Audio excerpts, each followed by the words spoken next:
박지원 의원이 의원직 상실 위기를 맞았습니다. 오늘 저축은행 뇌물수수 혐의, 알선수재 혐의로 항소심 재판이 있었는데요. 어떻게 결론이 났는지 지금부터 자세히 짚어보겠습니다. 황스텝 기자. 네. 자, 일단 의원직 상실 위기라고 하면은 징역형 이상형이 나왔다 이렇게 봐야 되는 거네요. 그렇죠. 이제 현직 의원 같은 경우에는 형사재판에서 금고형 이상을 확정받으면 의원직이 상실이 되는데요. 예. 지금 이제 그 2심 판결이 나왔습니다. 고법에서 나왔는데 지금 1심에서는 무죄가 선고됐었는데 지금은 알선 수재 혐의를 유죄로 인정해서 징역 1년, 집행유예 2년, 추징금 3천만 원을 선고를 받았습니다. 그래요. 네. 그럼 징역 1년형이 나왔으면은 집행형이 유예가 되더라도 어쨌든 의원직 상실형이 되는 거네요. 네, 그렇습니다. 물론 이제 대법의 판결을 당연히 박지원 의원은 받아보겠다고 얘기를 했지만 예. 지금 고법에서 나온 판결이 혹시 뭐 대법에서 확정이 된다면 의원직을 상실하게 되는 그런 법원의 판단이 나온 겁니다. 자, 그러면 궁금한 게 1심에서는 무죄가 나왔는데 2심에서는 왜 유죄가 나왔는지 그 부분이 궁금합니다. 네, 일단 뭐 자세한 부분, 법리적인 부분들은 일단 우리 전원책 변호사님이 설명해 주시겠지만 오늘 판결의 그건 그럽니다. 지금 나오는 게 오문철 전 보혜저축은행 대표가 그 뇌물을 줬다. 검찰의 수사를 무마하기 위해서 뇌물을 줬다. 예. 이런 부분에서는 1심에서는 증거가 부족하다고 무죄를 했거든요. 그 이유는 두 사람이 만나는 과정에 박지원 의원의 지인 한 명이 있었습니다. 이 사람이 있었기 때문에 이렇게 있는데 어떻게 돈을 줄 수가 있느냐. 예. 이런 부분 때문에 오문철 전 보혜저축은행 대표의 증언을 인정을 하지 않았는데 나중에도 법원이 증거를 취합하다 보니까 지금 저 증인의 어떤 말이 맞지 않는 부분이 있고 변호사와 입을 맞춘 정황 등을 위해서 오문철 전 보혜저축은행 대표의 진술이 오히려 더 신빙성이 있고 박지원 의원 측의 증인이 말이 맞지 않는다.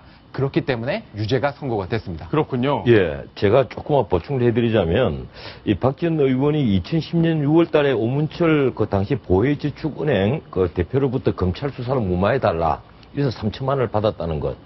요게 이제 요번에 유죄 판결 받은 겁니다. 예. 그리고 그 임석 솔로몬 저축은행 회장으로부터 선거자금 2천만 원 받은 것, 그리고 임근우 보혜양조 회장에게서 금융위원회 영향력을 행사해달라 이래서 3천만 원 받은 것, 이것은 정인의 증언의 신빙성이 상당히 있다 이래서 무죄 판결을 받았습니다. 예. 예. 그리고 이번에 이제 유죄 판결 받은 것은 그래요.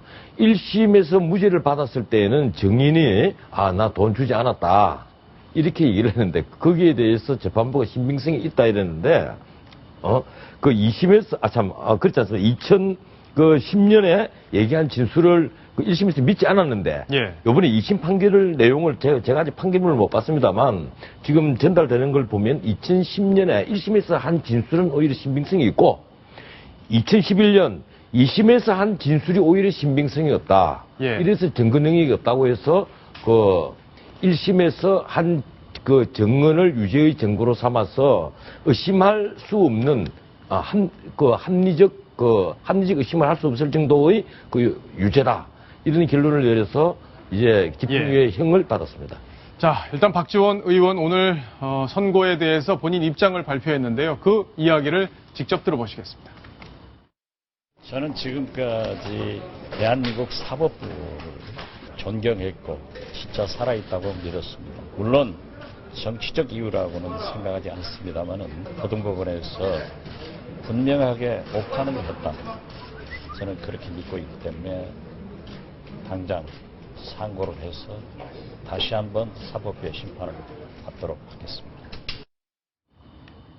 자, 저 한참 전 일인데 재판이 왜 이렇게 오래 걸리는지도 참 궁금하기도 합니다. 1심이 2010년인데 지금 2심이 항소심이 2015년, 무려 5년이나 걸렸는데요. 자, 시청자 질문이 왔습니다.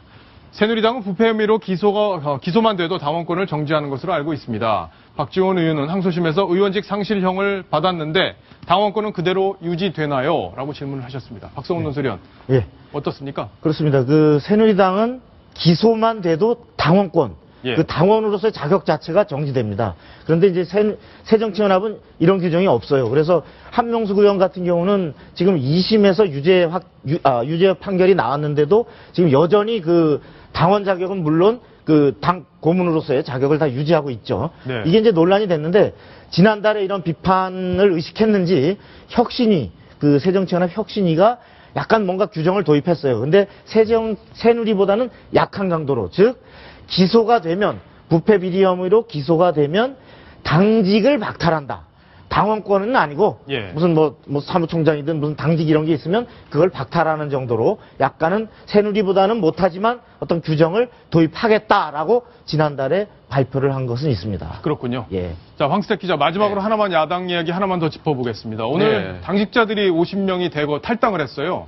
네. 이게 분당 신호탄 아니냐 이런 얘기들이 나오고 있는데 실제 그런지 짧게 정리를 해주시죠. 네, 일단 뭐 방금 말씀하시는 것처럼 손학규 전 대표 시절에 사무부총장을 지낸 뭐 정진우 국민희망시대 회장을 포함한 50명의 새정치민주연합 지금 당직자들이 탈당 오늘 선언을 했는데 바로 저분들이죠. 네, 저분들입니다. 이렇게 지금 기자회견 정론장에 나와서 우리가 탈당을 하고 10월 재보궐에 지금 후보를 내겠다 얘기를 했는데 아직까지는 결론적으로는 찬찬 속의 태풍입니다. 저분들이 주장한 박주선 의원도 곧 탈당할 거라 얘기를 했는데 박주선 의원을 오늘 교문위원장에 지금 취했고 본인 얘기로는 저 사람들의 희망일 뿐 결정된 것은 없다. 이렇게 말했습니다. 예, 알겠습니다. 자, 뭐 야당 이야기 여기까지 정리를 해봐야겠습니다. 박지원 의원은 신당이 이제 상수다 이렇게 이야기를 했는데 오늘 여러 가지로 속이 복잡할 것 같습니다.